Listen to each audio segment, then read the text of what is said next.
Call to order the Board of Adjustment meeting for April 5th, 2012.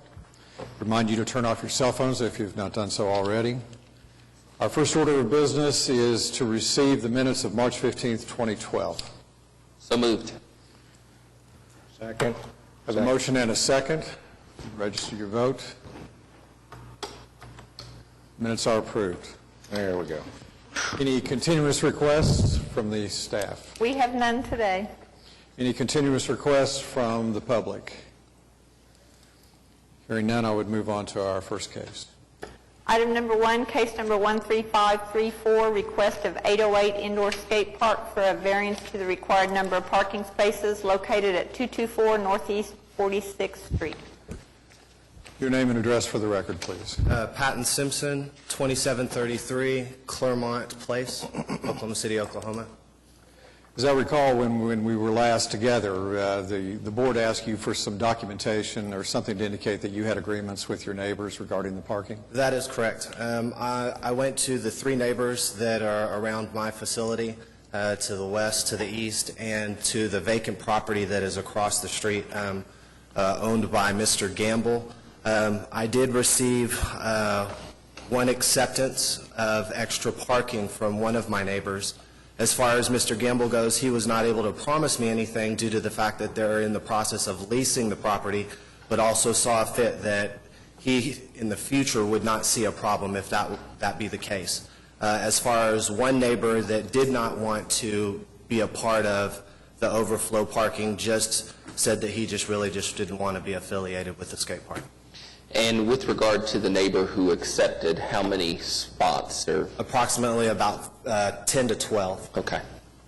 And could you orient us on the map that's on the screen where that neighbor is that's agreed to give you?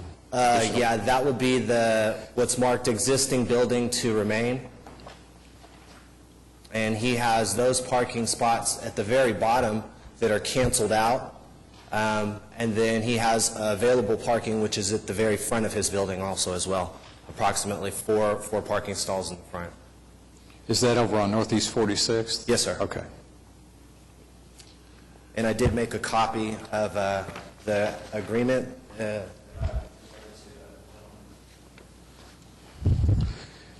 And on the map that we have, can you orient us to where Mr. Gamble's property is? It is actually north of my property, directly across the street. So in our packet, board members, I think we're looking at the warehouse across Northeast 46th. Is that correct? So with that agreement, I think that brings you up to this 32 and possibly more. Correct. Depending on the circumstance. Are you aware any other objections or anything since you last presented?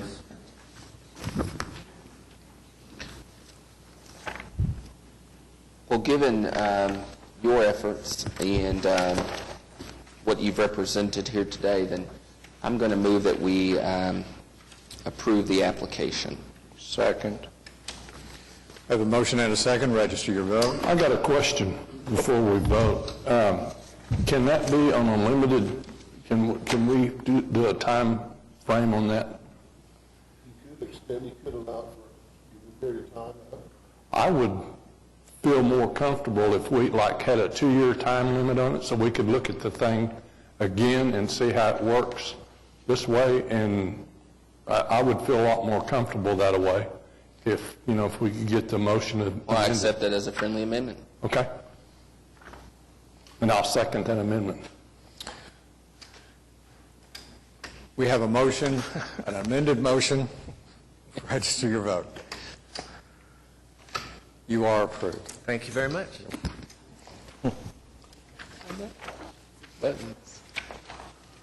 Item number 2, case number 13536, request of John Gravitt Homes for a variance to permit a single-family residence encroaching the 15-foot platted side building setback located at 11728 Southwest 19th Street. Name and address for the record. Yes, John Gravitt, 3300 North Bryant in Edmond. Want to speak to your application and tell us what happened? It's really kind of hard to tell. I've gone back to the architect who drew the site plan, and I've got the site plan. I don't know if you have that in your records. talked to the foundation crew and the mortgage survey crew, and we were really not able to ascertain who did it. We're about 6 inches over the build line. And if you look at the lot, it kind of, normally they have an outward sloping radius. This kind of has two inward sloping radiuses. That might have been the problem and confused the foundation crew. We just haven't been able to pin how the mistake was made. We just know that we're over the build line. And you're over 6 inches, and you discovered it halfway? Yeah, we discovered it through the mortgage survey, which came about 30 to 45 days in the build process. And then I was working with the office here, and that kind of took about 6 weeks to kind of get to here. So, And if your application were to be denied, what would be the alternative? right now, the house is sold. We're scheduled to close it at the end of the month. That presents a lot of title issues, and so, that's a whole nother ball of wax. Thank you, sir. Based on that, I'd move that we approve the application. Second. Have a motion and a second. Register your vote. You are approved. Thank you. Item number 3, case number 13537, request of Kenneth Clark for a variance to the 6-foot separation requirement between the main structure and an accessory building located at 11105 Massey Terrace. Name and address for the record. I'm Kenneth Clark, and it's 11105 Massey Terrace. Want to speak to your application? Speak to your application and tell us what you'd like for us to consider today. Okay, I submitted some pictures. I discovered that there was a 6-foot requirement between buildings, but it was too close to the pool area to put the stem wall for the building, so I wanted to get a variance to move it and to keep it where it is. Okay. We didn't know if we could even put it there or not, but we felt like that 30 inches there would be sufficient for safety for the use of the pool. Okay. But that cut the area back for between the buildings. So that's why I request a variance.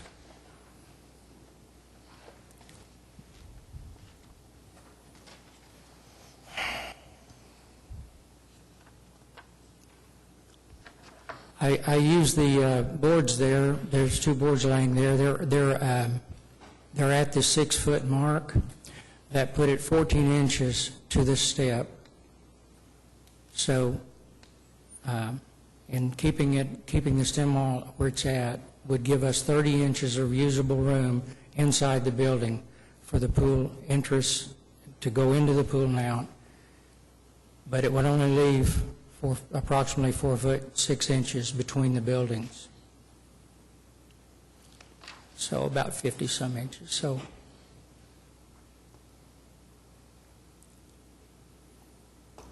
just wanted to get it legally approved.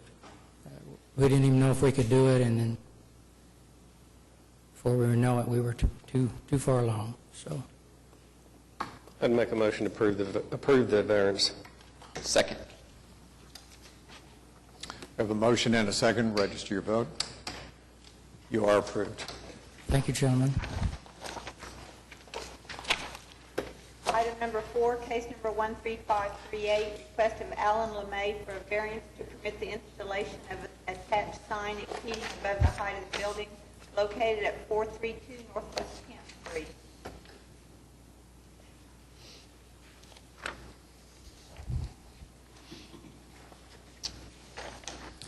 Dave Ledbetter, 2315A North Hudson. I'm representing the owner, Helen Nguyen. Feel free to go ahead and speak to your application. Okay. Our proposal, if they have a chance, rotated there.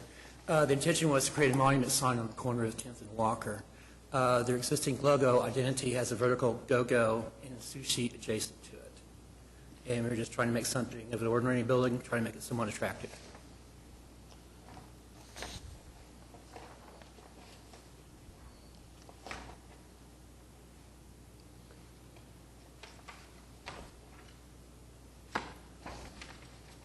Has the sign already been constructed? The sushi and the parapet behind it has been constructed. The go-go is on hold until we receive authorization. Have you discussed the sign with your neighbors, and have there been any complaints from any of the Not neighbors? to my knowledge.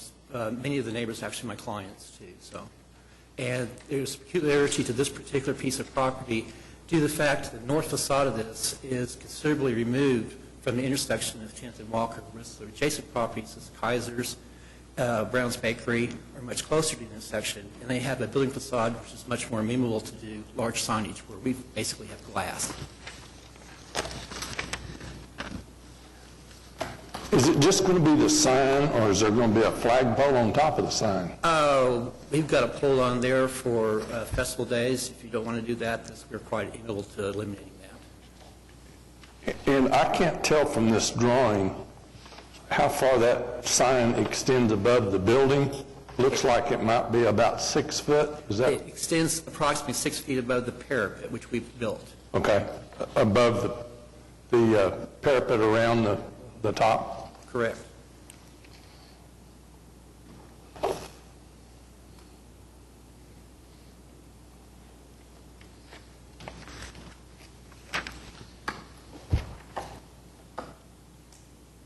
I'd make a motion to approve the variance. Second. We have a motion and a second. Register your vote. You are approved. Item number 5, case number 13539, request of Rockport East for a variance to the sidewalk requirement located at 12604 South Portland Avenue. Good afternoon, Tim Johnson with Johnson Associates, 1 East Sheridan, Oklahoma City. On behalf of the applicant, Mr. Paul Odom III, this is a fairly unique sidewalk request, and I know the feeling of the Planning Commission is typically not to approve variances to the sidewalk ordinance. In this particular case, sidewalk ordinance doesn't allow for a variance at Planning Commission level. We have to come before this board to get it. In this particular case, as you can see on the drawing that's in front of you, the previous edition, Rockport, Section 1, was approved with the variance for the sidewalk at that time. It was before the ordinance was adopted. And Sections 2 and 3 have been platted. This is the last section, Section 4, where the sidewalk has been required pursuant to the ordinance change. This would be the only 300-foot strip of sidewalk within a mile radius of this site. The road's not improved. It's a 2-lane rural road. It would be just an expense of natural resources to put it out there because it would never be used and would have to be torn out for any street improvements. So that's why we're requesting the variance to the sidewalk ordinance. And I guess, as other board members, anytime we grant a variance request like this, you begin to set a precedent. You've got another area adjacent to a residential area. And I think the reason for having the sidewalks is to provide a safe place for the neighborhoods to have access to walk. And now you've got Rockport Section Number 1 with no sidewalks, and it's quite natural for them to come along and ask us, to approve a variance so they don't have to do it either. Well, Rockport Section 1 is built. Houses are there. The sidewalk was not required. Exactly. So, but you're saying it was built before the sidewalk requirement was in before the place. sidewalk ordinance was. Now, the Planning Commission varied the requirement per the subregs, but now the sidewalk ordinance has been put into place since that time. The college to the north doesn't have any sidewalks around it. The golf course north of 119th Street, no sidewalks. The addition to our south was built prior to our Section 1, so it's been there probably 10, 12 years, and there was no sidewalk requirements there. And this is just one of those examples of, yeah, we agree. We're putting in interior sidewalks throughout the addition, but it would be something for somebody to maintain that would be completely unusable on the outside. And it's kind of a road to nowhere when you have a section of sidewalk that doesn't take you anywhere. And if it was even closer to the intersection, it might make sense, but we're a quarter mile south of the intersection. So there's no sidewalks either to the north or the south, either one? No, sir. What type of expenditure are we talking about for the sidewalk? Probably somewhere around $10,000.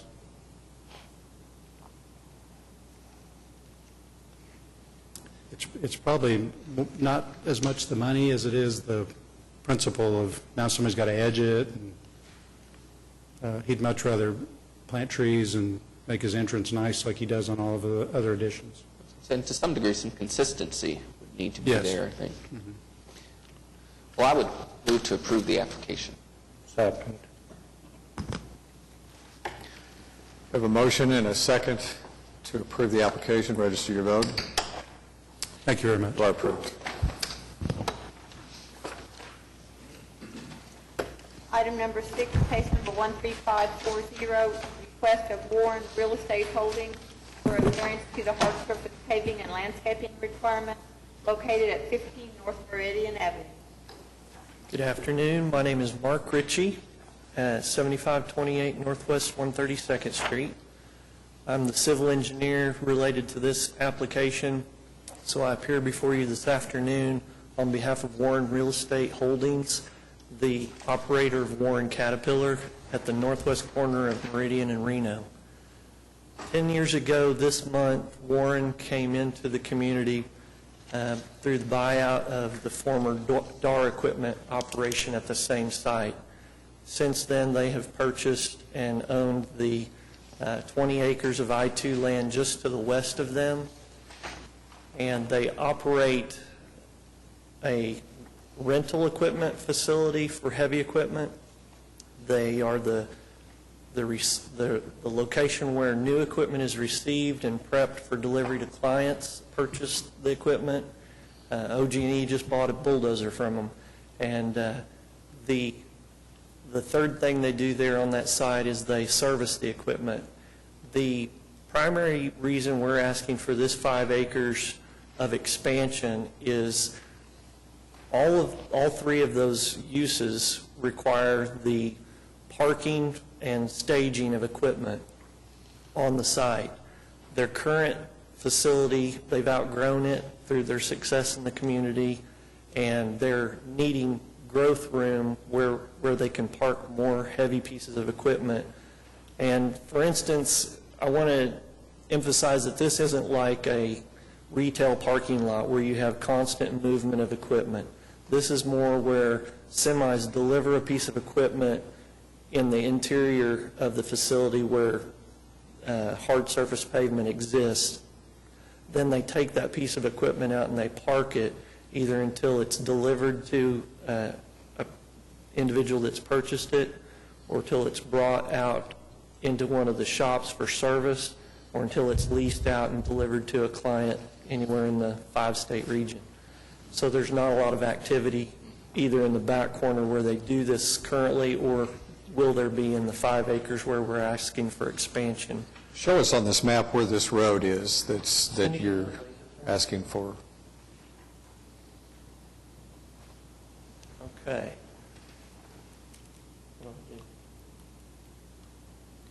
There we go. Uh-oh, did I do that? Sorry. Here's Meridian and Reno, and their yard where they currently do this, they have this use for equipment, is right back here. They have hard surface paving everywhere around all of the shops, the warehouses, all of the drives that receive truck traffic, employee traffic, sales traffic, any of that are all hard surface. And they currently have this back area that's pervious pavement for storage of the large equipment until it's either leased out, sold, or brought into one of these shops for maintenance. And to try to give you a scale of what kind of equipment we're talking about, these are road graders, the heavy equipment you see out on the roads that mill up the roads, large dozers with tracks instead of wheels, rubber tire wheels, earth scrapers, and they've actually begun to sell and service articulated heavy dump trucks. So all of these heavy pieces of equipment would destroy what the city's standard for pavement would be, and the turning movement of a track vehicle it just pulverizes whatever pavement it's on. So that's the reasoning behind doing the pervious pavement, is that it can be graded back once one of those pieces of equipment is loaded or unloaded or turned. Could I ask staff to tell us what the landscaping requirement would be and what they're asking relief from? It would just be parking lot points. They're not building any buildings, so there's no site points or construction points. It would just be what would be required for a parking lot. And in this case, where it's heavy equipment that's basically stored until sold to be moved, there's no real place for landscaping in this application. For this. And to point out, too, the site that we're asking for these variances on is secluded within the mile. It's not adjacent to any arterial streets. Where are the road graders stored now, currently? Right back here, this is their machining shop, so any pieces of machinery that need to be spun on a mechanical lathe, they bring those pieces in here. But everything to the north, right here, next to this warehouse, and south in this square is where they're parking the equipment now. What's the condition of that pavement?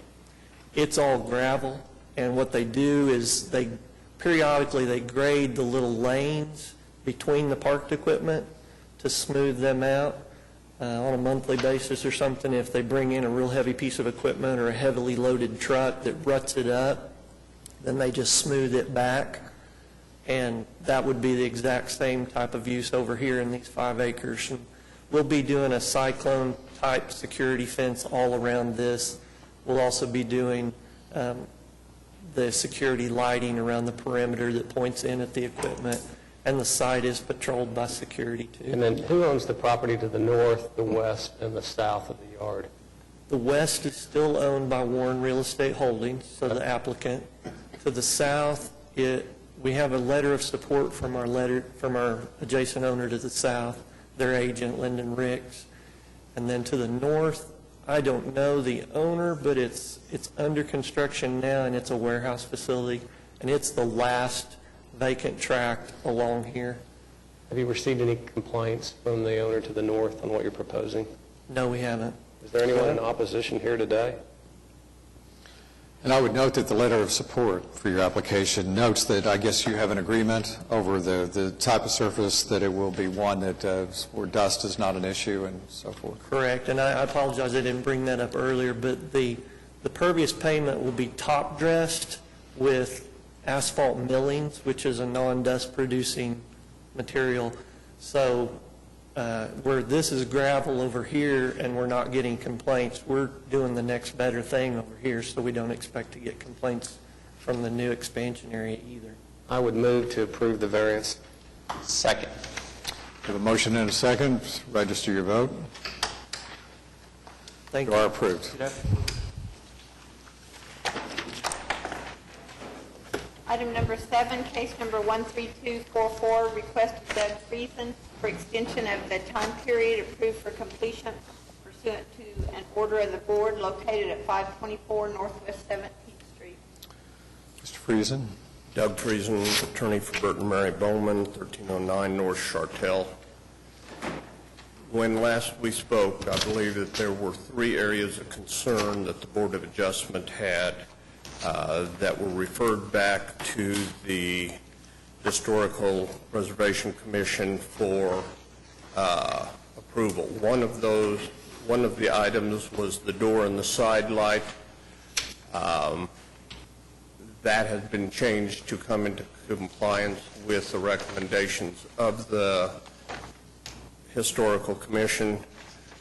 Yesterday, the Historical Commission voted to accept all 3 of the remaining items as coming into compliance with the rules and regulations.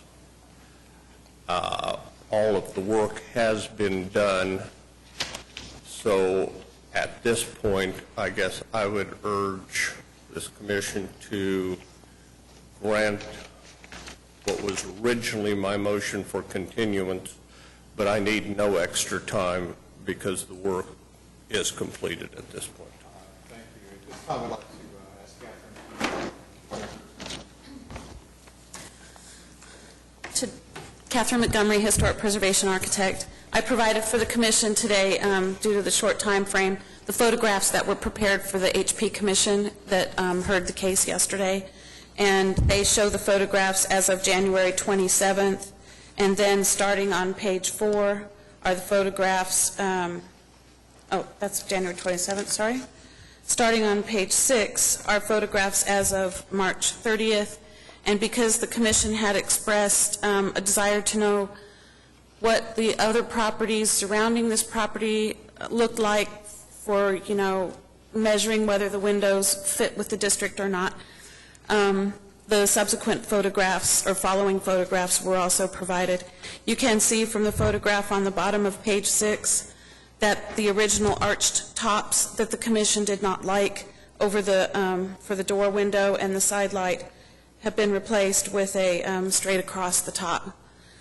The Commission specifically made a motion yesterday to recommend to the Board of Adjustment that the HPC never approved the original plans for construction of the addition, that the HPC denied the addition, that the BOA overruled the HPC and approved the addition, that the addition was not built according to the drawings approved by the BOA, that the remaining fenestration items, which were just pointed out by Mr. Friesen, the second-story windows, the back door and side light, the divided lights of the back picture window were consistent with the guidelines and standards. Okay. Thank you. Mr. Dell is requested to speak to the board. My name is Brian Dell. I live at 528 Northwest 17th Street, the property immediately west of the subject property. Whenever this board met on February 2nd of this year, a motion was passed, and I'll read it. A motion was made by Mr. Stonesifer, and it said to continue this case until March 15 and request that the Historic Preservation Commission consider the roof brackets on the March 7, 2012 meeting, and it additionally had an item about the staff requesting that the city expedite a public nuisance. The only item that was actually on the Historic Preservation Commission docket yesterday was one that said, and I quote, "Fenestration for addition remanded back to Historic Preservation Commission by the Board of Adjustment for an opinion regarding appropriateness." I recall distinctly that this board, whenever it made that motion, sent back only the item with regard to the roof brackets. Nevertheless, there were 3 items that were considered yesterday, as Ms. Montgomery described. For whatever reason, in spite of the fact that this board requested that that information go before the Historic Preservation Commission for its March meeting, it did not. I had corresponded with staff to find out why, and it said, well, it just didn't, that it was going to be put on the April docket, as it was heard yesterday. In this discussion yesterday, and passed by the board, as Ms. Montgomery said, because there were 3 items instead of the sole item, and the one concern that this board had whenever we were back here on February was those rear windows, the ones all across the back, plus 2 on each of the sides. It appeared yesterday during this discussion that the board had been shown that there was one window on the east side of the house. I don't know whether there's a photograph available of it here or not because it came in yesterday, but that one window was similar in appearance, in size at least, to the inside of the windows that appear on the back. This board's concern back in February, whenever this matter was heard, was the fact that those windows that are across the back and on the sides are approximately half the size of all of the other windows around there. And as was shown by the staff photographs that were shown with regard to adjacent properties, mine included, there are no windows like that. Now, there's that one window on the other side of the house.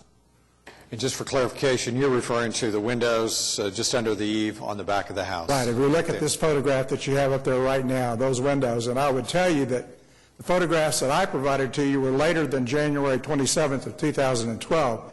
And in fact, if you were to look at that house today, you would see that those windows, the glass part with the sliding up and down port, has been taken out of all of those small windows, and all that you can see is backing board, insulation type board, that appears out. Why that's been done, I don't know. Well, and the board members have a photograph of that. It's the bottom photograph on page 6.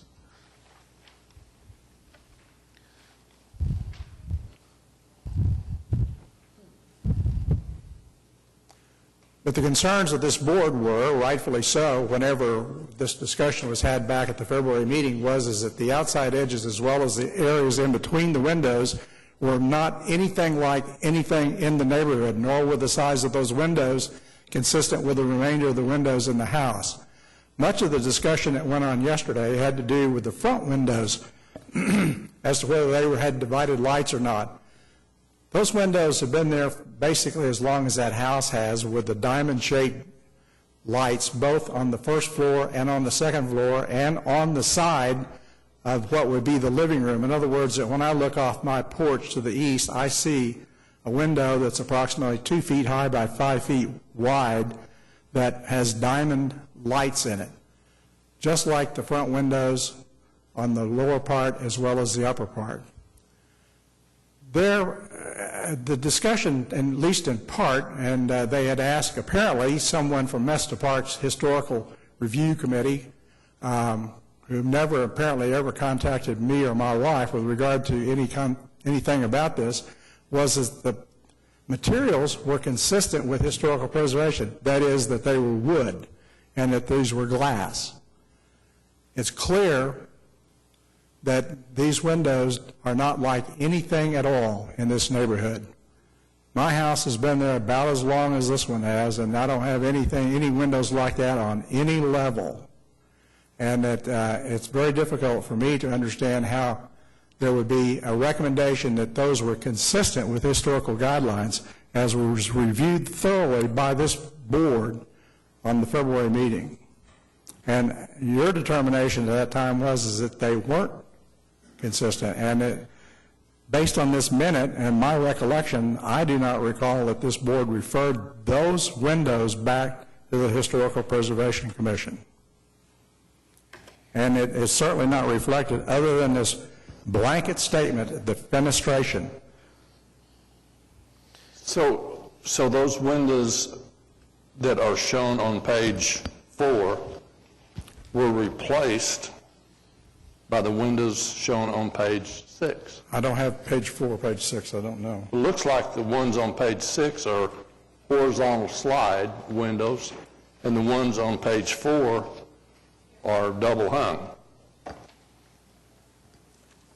Actually, the applicant has informed us that there is interior refinishing work going on, and they removed the sash so the sash wouldn't be damaged by the painting treatment that's going on the inside. So the sash exists and has been temporarily removed so that they could finish the interior. So what you're saying is once the interior work is finished, The sashes will go back in. it'll look like page 4. Right, which is what it looked like previously. And just so I'm clear, sir, I think that you have two issues. One of the windows, I'm sorry? you have two issues here today. One are the windows that face to the south, and the other are the roof brackets. Is that correct? I don't really care anything about the roof brackets. They could be easily made to conform, and there are only a couple of them that actually weren't in conformance. If they were to be made to conform, it would only take the placing of a one-inch board on the outside to make them identical to the remainder of the house. But there's only a couple of these in any event. They're not the issue. The issue really are these windows. And the HPC approved the windows yesterday, correct? I'm sorry? HPC approved the windows yesterday, correct? Yes.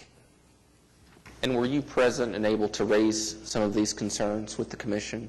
Well, I pointed out to them that this minute that came from your board only had to do with that, and I objected to the fact that, I certainly, I was here for 4 hours yesterday. Yes, I objected to that.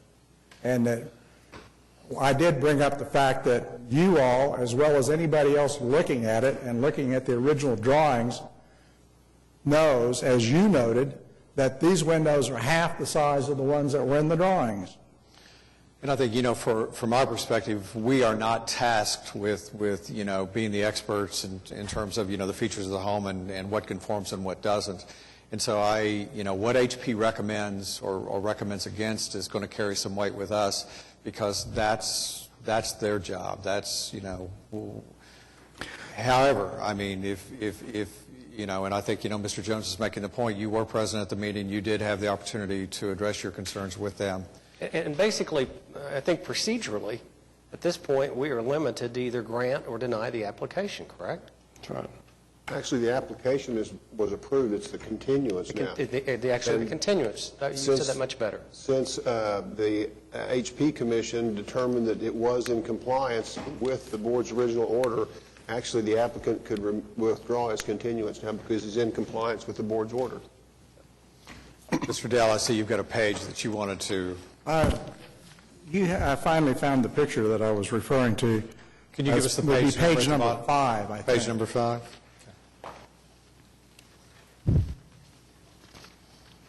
And tell us what your concern is. And My point is, and this Catherine point was what was discussed yesterday by the HPC Commission, and that was that that single window that you see there under the eave in the middle, under the peak, is the window that is the approximate size of those, 12 windows that appear on the back of this house. And that was the sole basis, as described by the HPC, as for saying, well, it's consistent with that window. Is that window original to the house? I have no idea. It appears to be in the photograph, and Catherine is acknowledging that it is. And that may have been the reason that they used that as part of, their guidance in terms of what was appropriate in terms of scale. Well, I don't know that that would have been the basis, the sole basis for they did it, but that's what they discussed. And that they also discussed the houses around, and the ones that you can see, my house and the house immediately adjacent, and by the photographs that look beyond that, going north to see the houses across the street, and the few windows, let's see, you can look at the same picture, you see the windows across the street on that same picture that I was telling you about with a small window, the one that would be at 531 Northwest 17th Street.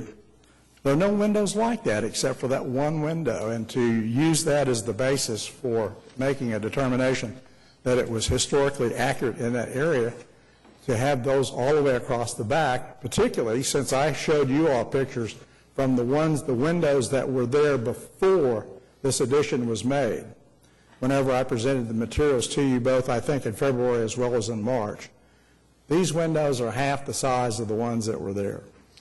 And that may or may not be true. I don't know. As you well know, we've been trying to work toward a resolution of this property for your benefit and for the neighborhood's benefit. And, we may not be able to, have everything. And I'm sure the fact that it was located on the back of the house, it may have made it easier for HP to... I think some of the photographs that I have provided for you were taken from the west side of Dewey, which is a cross street that runs north and south next to my house, and that you can easily see this house from the street. And I really can appreciate, the points that you're making. I guess, our goal all along has been to move this toward a resolution, an acceptable resolution. It may not be a perfect resolution. And I know that there are still points of contention for you. I think there's still work, to be done on the house. It's work that's outside the scope of what this board will consider. And so I just, I'm very understanding of what you want, and that you want this home to be done correctly. I think it puts this board in a difficult position when HP has come back and said, they conform. Well, it's interesting, though, as you say, HP didn't approve this project to begin with. You all did. And then you send it back, and they say, well, you all approved it, so we're going to go ahead and... And the reason, speaking for me, to approve it was that we felt like if we denied it and it went back and, to municipal court, it was just you were in for a lot more of what you'd had before, which is not much.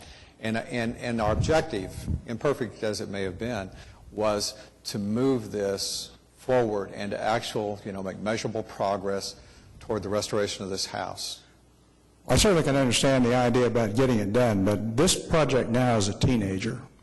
It's been going on for some 13 years. But had we denied the application back in the summer of 2010, I think you probably would have been the condition of the house would have been a lot more like it was that day than it is now.